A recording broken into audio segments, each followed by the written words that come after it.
Do your end users always, and I mean always, without exception, work on company-owned devices and IT-approved apps? I didn't think so. So my next question is, how do you keep your company's data safe when it's sitting on all those unmanaged apps and devices?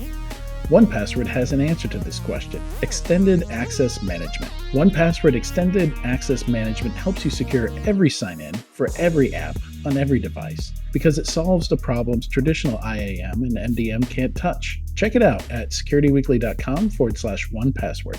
If your organization is ready to enhance cyber resilience, we have important insights for you. The 2024 Level Blue Futures Report sheds light on how rapid computing changes affect IT visibility. Our research reveals that while IT leaders see positive outcomes, 85% acknowledge increased risk. In this report, we identify the barriers to cyber resilience, the challenges impacting cybersecurity, and the business contexts that reveal operational issues. You'll also discover what's on the horizon and 5 essential steps for prioritizing cyber resilience. Get your complimentary copy of this crucial research today. Visit securityweekly.com. Welcome back to Enterprise Security Weekly. Cybersecurity Kirsten Davies simplified. joins us today to talk about election security. Kirsten is a 5-time CISO for large multinational corporations. She's the CEO and founder of the Institute for Cyber Civics and one of the most passionate and mission-oriented security professionals I know. Welcome to the show, Kirsten. Thanks, Adrian, for having me. It's a pleasure to be here. Yeah, likewise for us. I was so glad that we got to scrape this together so quickly. We've got the election coming up in just a few weeks, and good timing releasing this. Absolutely. So we're excited about it. I mean, it's been a labor of love, I will tell you. These things don't happen overnight. We've been working on it for quite some time now, but launching this week has been actually really, really good timing. Because it's just-in-time training, just-in-time awareness for the elections themselves. Yeah, absolutely. If you released a couple months ago, maybe people looked at it, said, that's interesting, but they're not already organizing the polling stations and all that, so they forget about it by the time it comes up. So yeah, I think timing was really important here, and yeah, just you've already mentioned it being, I mentioned you being passionate and this being a project. So I'm kind of curious, like what inspired you to start a project like this? Because I don't think I've seen you do a project like this before.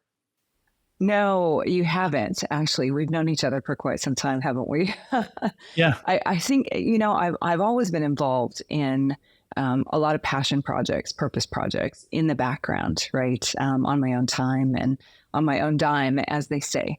And so I've always been really passionate about things like anti-human trafficking, which I think you know that about me, and education and things like that. And, this particular one became a bit of a crux point, like a fulcrum point, if you will. Shall we talk about CrowdStrike one more time? So When we had the CrowdStrike outage that occurred, my phone went off the hook. Not even joking, if that's possible for a cell phone. I was getting phone calls from all over saying, how could this happen? What exactly is this? And what's going on? And when will this be over? All these things that all of us were asking, right? And I got a very particularly interesting phone call. And I'd already been working on some of this civics aspect of elections. Been very curious as to what CISA has been doing and what the EAC has been doing. Different entities have been quite vocal around election cybersecurity. So I've been tracking that, following it, reading up and going, it's just interesting. Well, the phone call that I got around the CrowdStrike outage was really interesting to me. And what it was I got a ring from somebody that was in the Maricopa County primary elections, Maricopa being battleground county in a battleground state of Arizona, right? And they got impacted by the CrowdStrike outage. I was like, wait a second. Wait, what? Huh? And so the individual on the phone wasn't able to describe to me any of the technical infrastructure or any of the setup or anything. Even though I kept asking questions, going, hang on, there's got to be, I need more information here. Well, by the end of the conversation, I pieced together something that was actually really very obvious. Voters in Maricopa County, perhaps in all of the precincts, I'm not sure, but at least in the precinct where this individual was stationed, they check in their voters using a laptop. Mm-hmm. And the laptops had CrowdStrike deployed to them. Yeah. And the primary election then, which happened a couple of days, I mean, it was quite rapidly after that initial find, right? The initial news announcement. They couldn't run elections at the site. And I went, okay, hold on. Now we're dealing with a fairness issue with voters not being able to vote, right, at the precinct where they chose to show up. One specific. So I'm going to a very specific example here, right?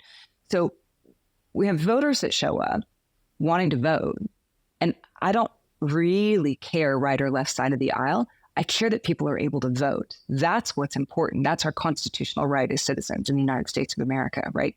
And so I immediately pivoted on all of the work that I had been already working on and working with other CISOs on and sparring about in the background and talking about in the background ever since, years I've been working on this. And I went, okay, we need to do something as an industry. We absolutely need to do something.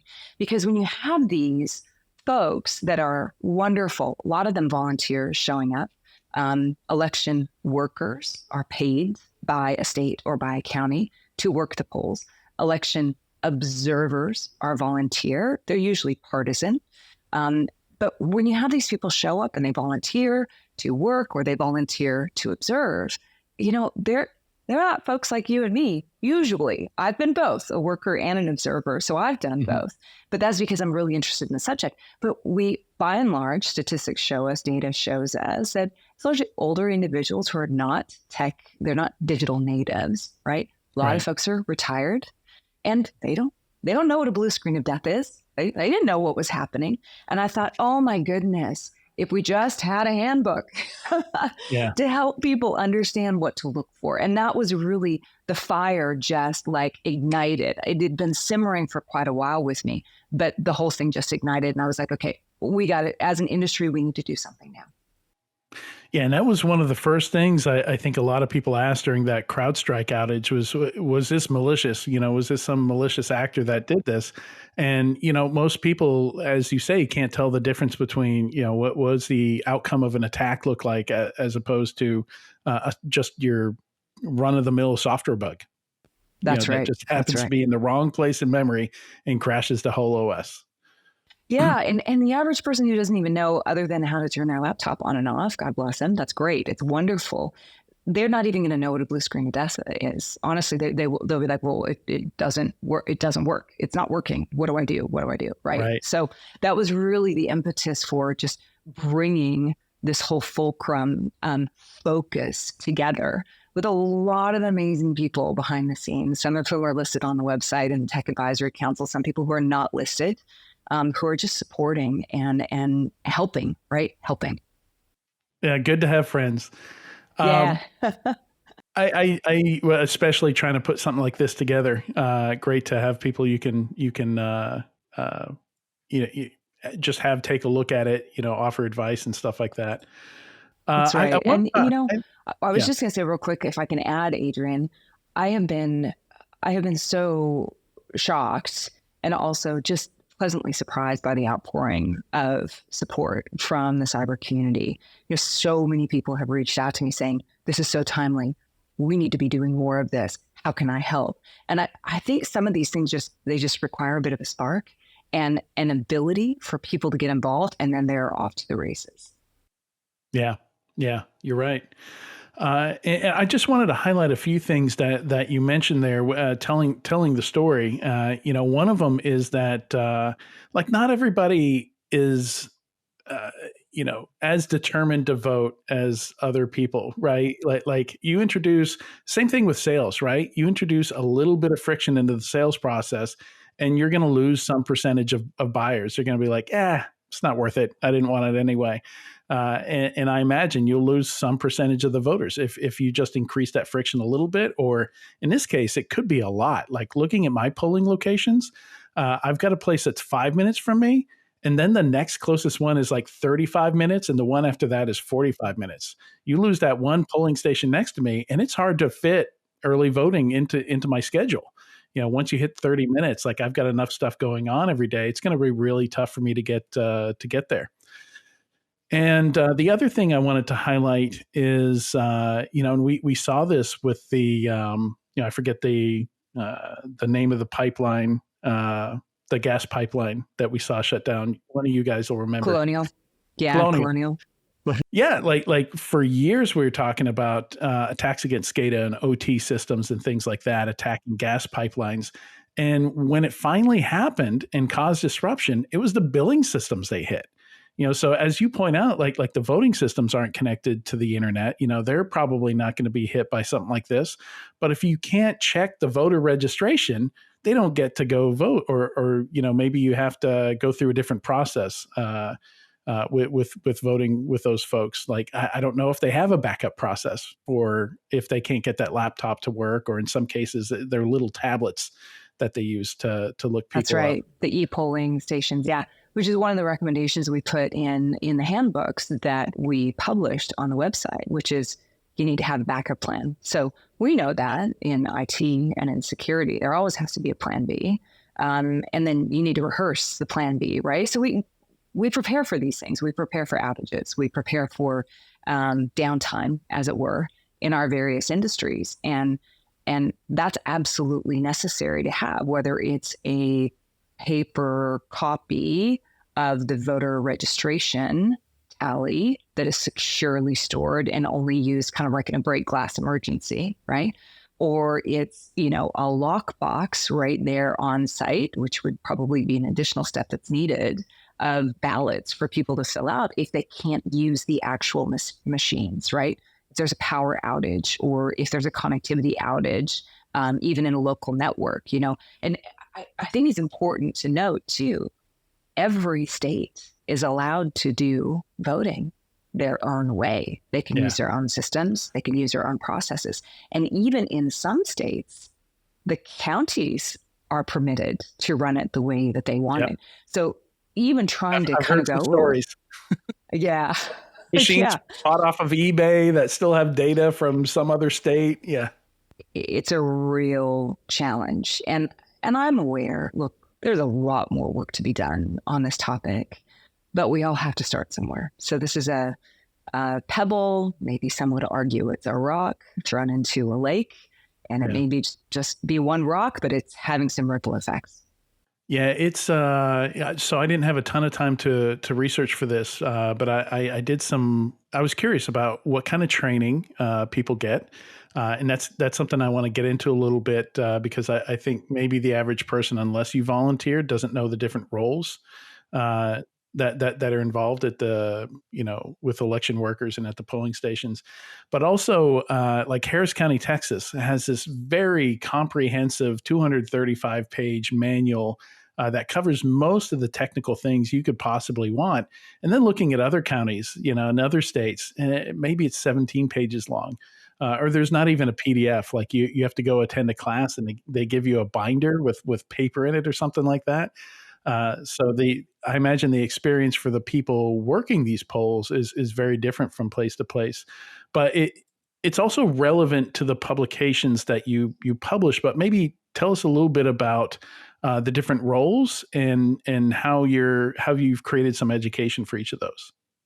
Absolutely. So we've created education for two different sides of sides. Don't think of it in political sides. Think of it in two different roles and aspects of the voting process. Number one, you're going to have those people who are out of the elections office, which is usually part of the Secretary of State office, right? So think governor, lieutenant governor, Secretary of State. In the Secretary of State's office, there is an elections office. And that election official is then responsible and accountable to the governor for running, right, overseeing the elections in that state. Inside that aspect of it, you'll have election workers. Those people are the ones who will raise their hand and say that they want to be a part of it. They'll be paid. Those workers will be paid by the state, sometimes $16 to, $18 an hour, depends on the state, of course. and they're paid to show up. They go to the training that is issued by the elections office under the Secretary of State, and they get what you were talking about, either a binder or in-person training. Of course, during COVID, I believe all of that was done remotely. Still had to have, of course, elections officials and workers that were there. Those roles that are the paid roles are the ones that are shepherding the voters through the process on election day, whether that's early voting or it's election day itself.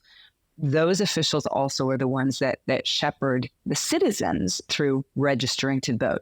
I believe in every state registering to vote is now completed. I believe, don't quote me on that because I haven't researched all 50 states. However, there's a process, of course, of registering citizens to vote in the state in which they reside. They legally reside, right? So that's one part of the process. That's all paid workers that do that.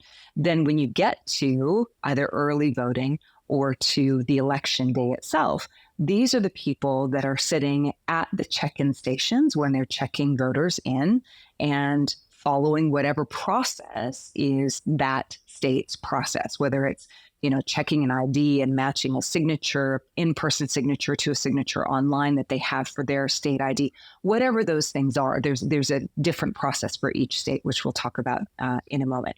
Then after they check them in, right, then you have the person who goes, here, let's go to the next available voting station. And you'll either get a paper ballot or you'll get a paper ballot that you put into a machine, depending on the machine, make your selections. In Tennessee, I had like a little coffee stirrer stick that I used to make the selections on the touch screen. Yeah. And then it spits out, right, the paper that has you check it and you make sure that it has the selections that you made. It should have it printed out. And then the next election worker walks you over to the tabulation machine where you put your ballot into, kind of sucks it into the next machine. And then the tally clicker clicks up one, and then that you've voted, right? Yeah. And so those workers... Very important part of the process. Then you get your sticker. And you get your sticker. And that's 100%. And I should have worn mine today, but yes, absolutely. So those individuals that interact directly with the voters are the election workers. They're paid workers, right? Then on the other side, and we have a handbook for them, whether they're an official that's overseeing that day, the poll station manager, official, again, different terminology in different states and different jurisdictions. And then all of those individuals who are doing different things, whether they're working at the voting machines themselves or working at checking in voters, for everyone's handing out the stickers, whatever that is. On the same side of the coin, but a very different role, is the election observer or a poll watcher. Those roles, volunteer, not paid. To my knowledge, they're not paid. I don't know any jurisdiction that pays for them. Again, there could be exceptions. They are partisan. So as a member of the Democrat Party, a member of the Republican Party, as an independent voter, you can volunteer to be an observer. And there are very specific rules around what you are allowed to do on the day, whether that's, again, early voting or the election day, November 5th itself. There's a proximity rule where you have to be so far away. There's an interaction rule. Usually you're not allowed to interact at all with voters whatsoever. You can't be like hovering over the shoulder of the poll worker, right, of the election workers themselves. So there's particular places to stay, stand, sit. There's particular rules of engagement or lack of engagement. And then there's particular things that you're allowed to do versus not allowed to do as an election observer. And these things vary, Adrian, from state to state. In Nevada, for example, when you're an observer, you're not allowed to actively listen into a conversation between election workers. In Tennessee, it's a different rule than that, right? So that's why you have all this guidance that you found. There's guidance for the poll watchers and there's guidance for the poll workers. And so what we've done, it's overwhelming. There's so much. And that was just Harris County, Texas, just because that was the first thing that popped up. And I went through the whole 235 pages and I was like, oh my God. And you already related your experience in Middle Tennessee voting. Mine in East Tennessee, it was a different machine. I didn't have the little coffee stick thing. Really? I was excited because I thought we were going to get a cup of coffee. That didn't happen. No, mine was a touch. I had to use my fingers. Touchscreen. You had to use your finger. Yeah, we were supposed to use the little red coffee stir stick thing, which is super interesting. Again, different experience in Virginia. When was the last time that I voted? I was in Virginia in the 2020 elections. I was in between New York and Nashville when COVID broke out. Anyway, I digress. What I recognize and what we recognize through all of this is those are procedural guides. It's the process of elections, the process of voting, which we all know in cybersecurity technology, processes are very, very important. They're critical, right? And some of it has technical training. There's a little bit of technical training if you are one of the workers that is overseeing the election systems themselves, so the voting machines, right? So there's going to be a little bit of guidance on how to turn it off and on, where to plug the power cord in. I mean, it's very elementary aspects of it, okay? How to run a report off of it when you're done with the voting day itself. Because I was an election worker in San Diego when I lived there back in the day. So what we recognized, there was zero guidance for what if there's actually a cyber issue or a potential cyber issue? What if there's an IT outage? I couldn't find any guidance anywhere. And as I was bringing this together, I'd offered, I said, maybe we just need to write like a top 5 list of what to look for when it comes to a potential cyber issue. We do this all the time in corporates, right? We tell people, to be on the lookout for phishing emails. We tell them to be on the lookout for phishing links that come to their phone, right? We tell people in corporates what to look out for. I couldn't find anything that was really usable and common everyday language for non-techies and non-cyber people, and just what to look out for on election day. And that's where we have it. We've got that on the website right now. So there's a handbook for election workers, right? The election officials themselves, which has a little bit more detail around potential network-based attacks, for example. Not that I'm telling them that that's what that is. But when you think about, congestion on the network, trying to explain to somebody what that might be, because, multiple disconnections from their local area network, multiple chance of, like, if a system shuts down and restarts, those are things that we would know to look out for. So I'm telling the officials to be on the lookout for that, the workers, because they wouldn't know what that is. Whereas the observer side, I'm telling them to look for, and also the workers, is there somebody who shows up in a badge trying to do a software maintenance on election day with the voting machine? That's a change freeze window. In cybersecurity and in IT, we would call that a change freeze window. But there's no language like that that's out there. Right. It just shows people what to look out for and what to be I probably need to ask a few more questions about this. Yeah. Hi, Kirsten. So, first of all, I love the guides. I've been going through them, and it's great. One interesting comment that you alluded to earlier, how people don't have tech knowledge.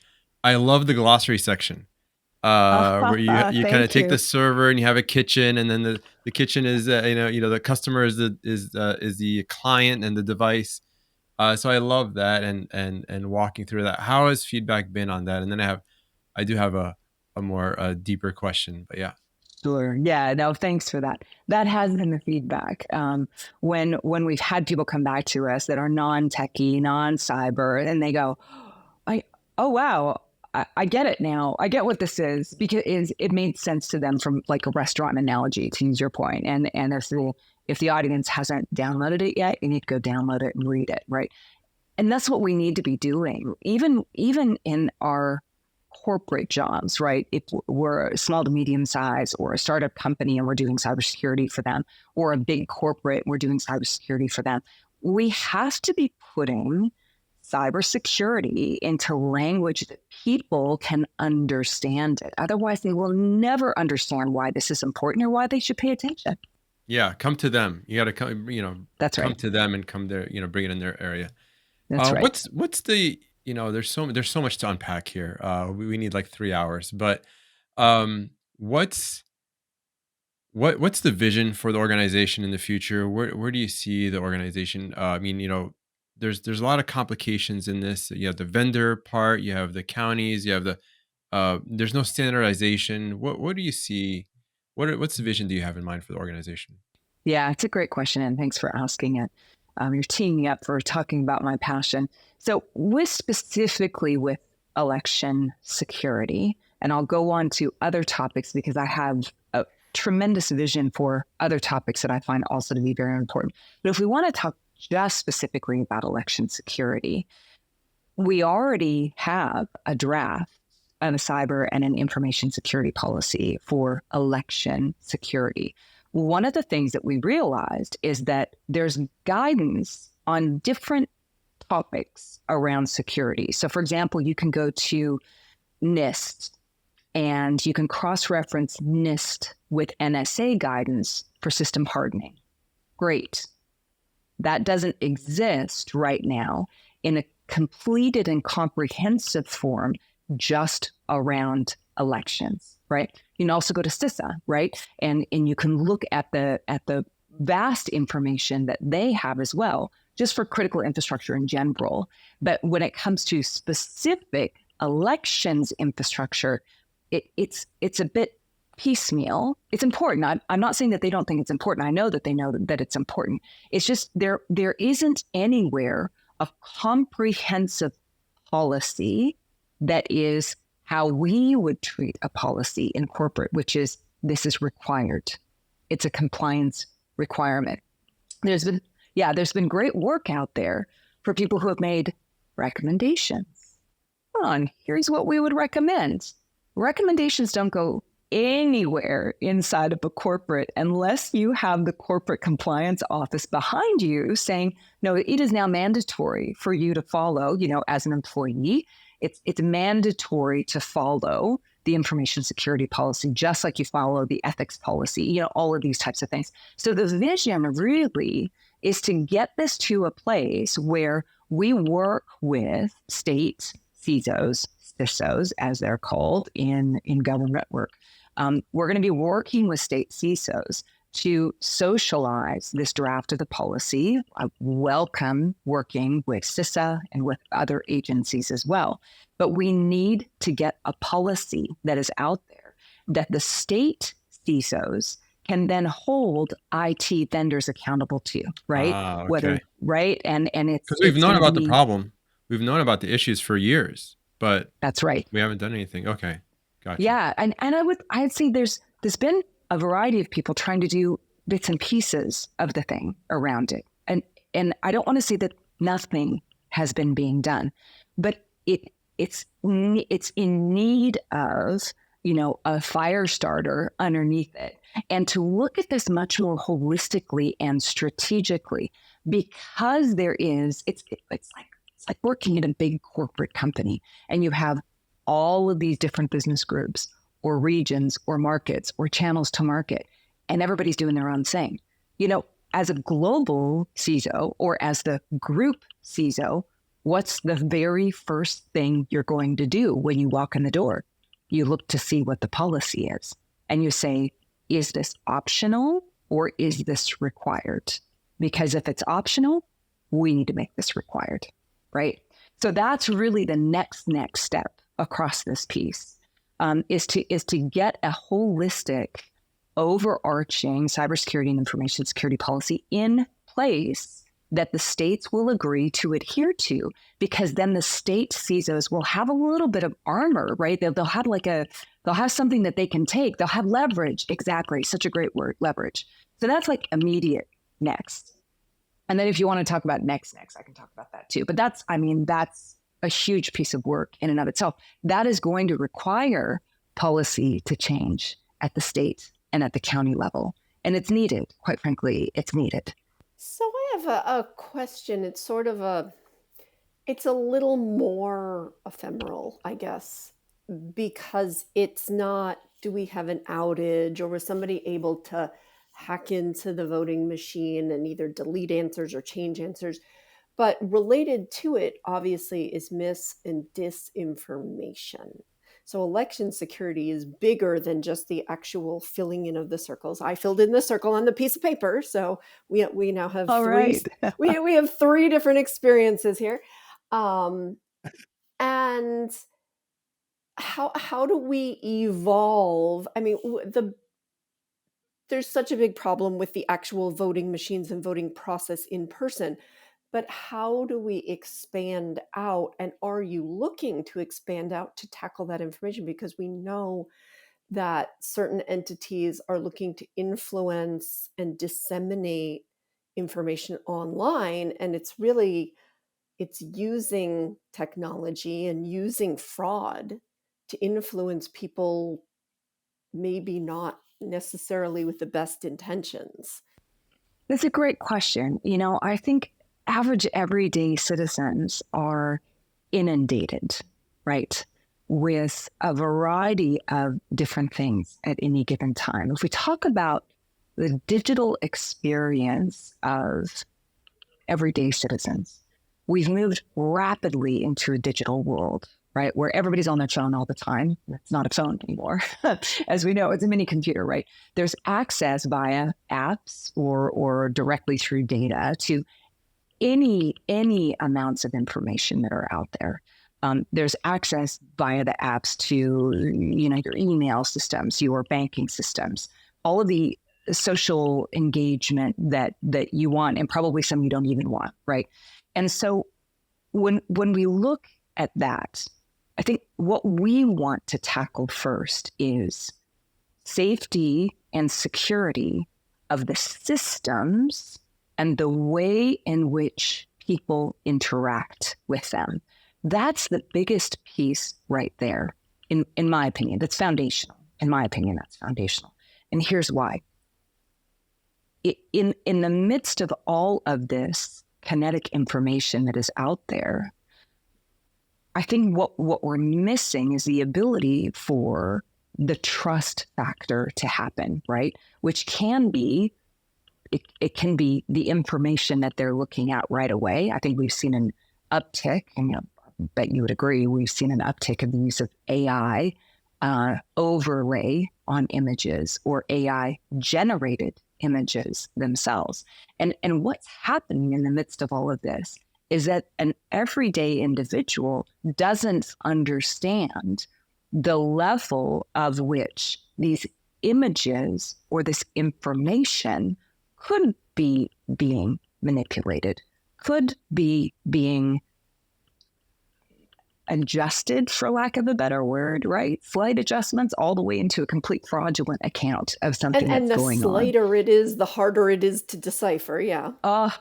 So true. So true. I mean, I've been telling people lately, look at the hands and the eyes of images before you do anything, right? Is the thumb the right direction? Yeah, exactly. Or does that photo of the individual have like 7 fingers on the hand instead? You know what I mean? But those are those little cues and those little clues that I think we in cybersecurity have been fine-tuning ourselves to look for, because we look for anomalies, don't we? We look for something that isn't quite right and go, ooh, let me poke into that for a moment, because that doesn't feel right. It doesn't look quite right. We have a mindset that is very analytical. We're curious, right? We want to kind of poke the bear a little bit when it comes to, is this trustworthy? Like digital trust. I'm talking digital trust. Is this kind of trustworthy what I'm seeing? So one of the things that we really want to tackle here is, how do we help the everyday people start to develop this type of a mindset so that they can be questioning things that they see or questioning things that they hear, so that they can not just automatically trust that, oh, if I download this app on here and give it all access and then access to all the other apps, and oh yeah, I'm going to give you my GPS location. You know what I mean? All of those things. We need to start at some of the foundational knowledge of how technology works, how it interacts with data, with AI, with all of the apps, with all of these things, the proliferation of connectivity. And from there, I believe we can start to help people develop this curiosity mindset, this analytical mindset. And you're doing more than that, I think, with these publications, Kirsten, because you go into, how scams work, the creating some kind of sense of urgency, I think is mentioned in one of these, those kinds of things that are used to, get people off balance and take advantage of them.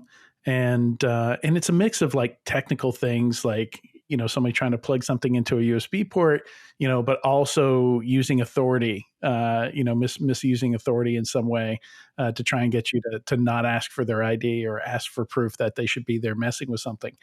And I think all that stuff eventually comes together to where somebody has a skill set to spot something fishy, something that's aiming to take advantage of them. Yeah. And it may be nothing, right? At the end of the day, if they do kind of go, ooh, what's that over there? It could very well be nothing. But I think one of the metrics that we've looked at from an awareness and education perspective inside of corporates, the big corporates that I've worked with, is, are people actually interacting with the training? Number one. Number two, has our report rate increased? Not accurate report, just our report rate. Are more people reporting, ooh, this might be a phishing email? Even if it's not a phishing email, I love it when those numbers go up, because it means people are taking on board the training and they're looking now, right? Their eyes are open. They're kind of being curious about the world around them rather than kind of nose down in the middle of what they're doing day to day. That's really what we want people to do from an awareness perspective. We want them to be aware that things aren't always what they see. A little bit of skepticism, not sure. Please. I want to go to the other side. Like I've seen people say, "Oh, this must be fake. This must be photoshopped or something like that." And the answer is no. Actually, that's real. You should go out and travel. Like gymnasts really can do that, or a bartender really can do that with a drink. Absolutely. There's one of the if you go to the website, one of the partners that we have on board is a startup company I've actually been advising, and it's called Image Proof. And what it is it's an app you can put on your iPhone or your Android, still in beta. But with it, you can, and you do have to give it access to your camera, to your microphone, and to your GPS location. It doesn't capture any personal information, doesn't capture device information. But what you do with the app is you can take photos or videos, and what it does is it grabs the time and date stamp and the GPS location, and it mints everything to the blockchain.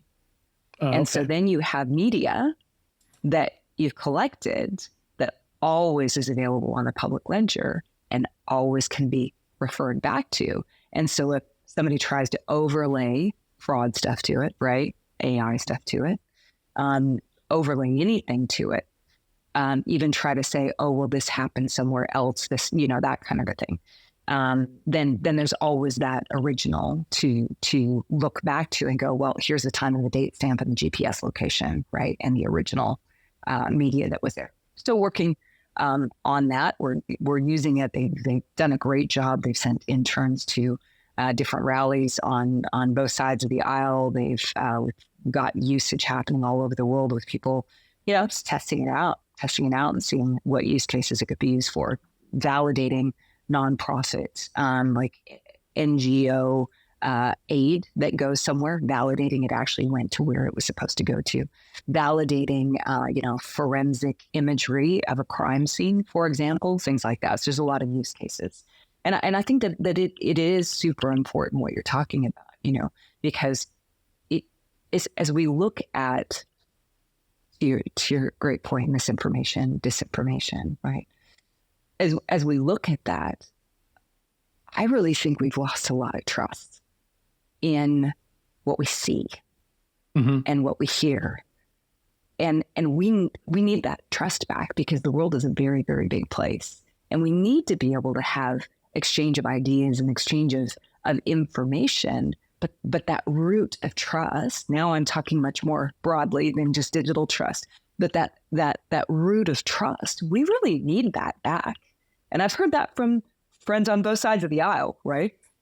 It is what you're doing here ultimately, though. It's I could see somebody arguing, well, we haven't seen, people hacking polling stations and stuff like that, but to some extent, people are skeptical in the wrong way now. I think, where, they can easily imagine anything and they'll just go with it because they're already, just kind of mentally, fed up, like they're tired, right? They don't want to spend 20 minutes trying to validate a story they read, or whether an image is AI generated or not.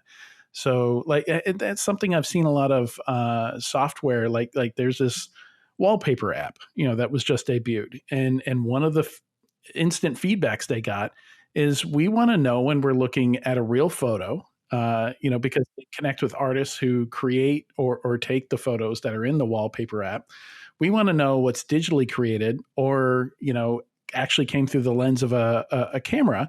And, it was fairly simple for them to add just a tag to that. And when you search for wallpapers in this app, you can filter out or include, or, only look at stuff that's AI generated, or has some component to it that's AI generated. And I think oftentimes that's all, just that little feature, can make a big difference in, the people's comfort level with Absolutely. I think that's going to be huge moving forward. If people can know what they're looking at is kind of real quote, real, what is real? Real raw versus AI enhanced or AI generated. I think that is going to become a thing. I really do. Yeah, I mean, we already saw in the art world with digitally generated images. Back in the 80s, people started using Macs to create art, and traditional artists got really upset. And if you go to any art gallery today, you will find things where, when they tell you the medium, is it oil on canvas, or, what medium it is, it'll say digitally generated or something like that. And this is, for the art world, I think this is just yet, the latest extension, where technology is just enabling new things. And a lot of times you just need to add a label, and people are fine. People are fine with it. They're like, okay, I don't like it, so I'll ignore it. So thanks for putting a label on it. And then some people enjoy it, and that's fine. I think we also saw it in the music world too. I mean, I hate to age myself, but I like traditional music that's actually played by real instruments, a musician on an instrument, not knocking the skills that it takes to create digital music, because that takes massive, massive skills. However, I still love going to see a live band that has zero auto-tuning on the vocals. You know what I'm saying? Like, just straight up raw. One guy with a Mac. I was like, what is this? Wait a second. Yeah, and you're talking about expectations, like that's managing expectations there.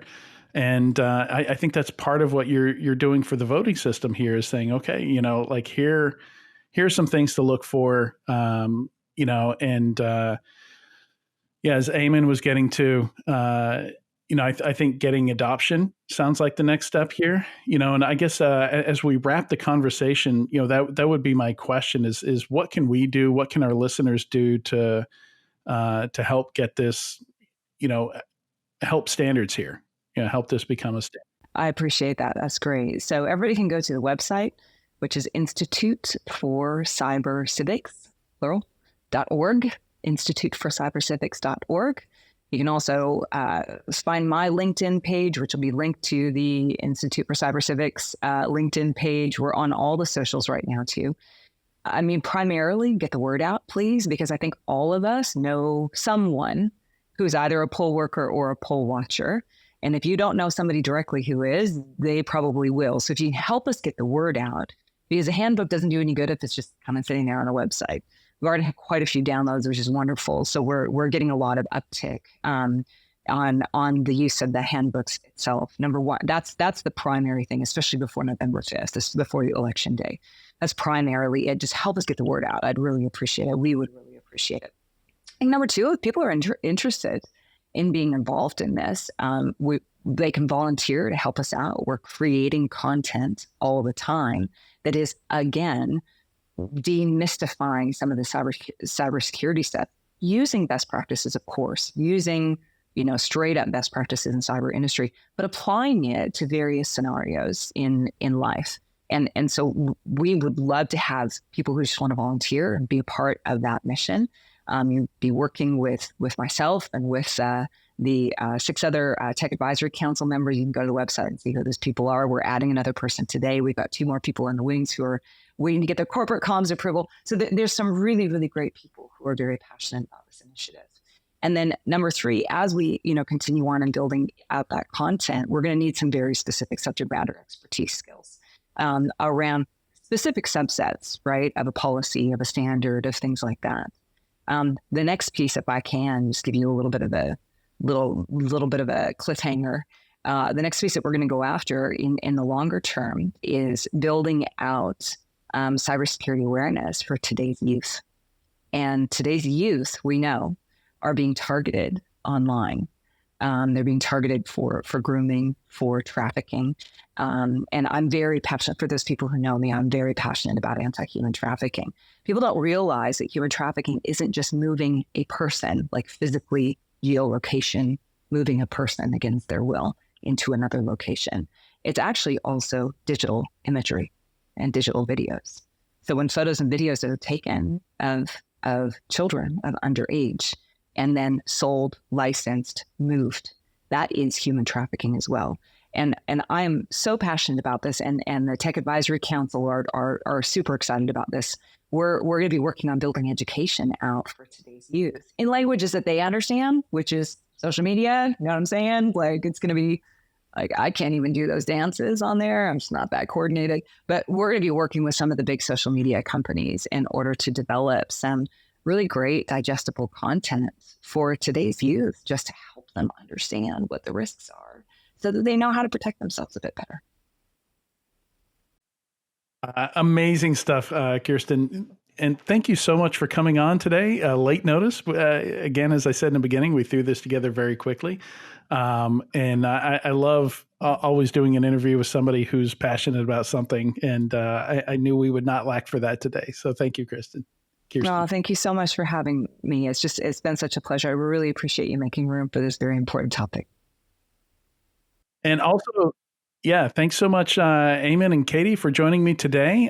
No news segment this week, but stick around. We've got 2 pre-recorded interviews from Octane coming up next.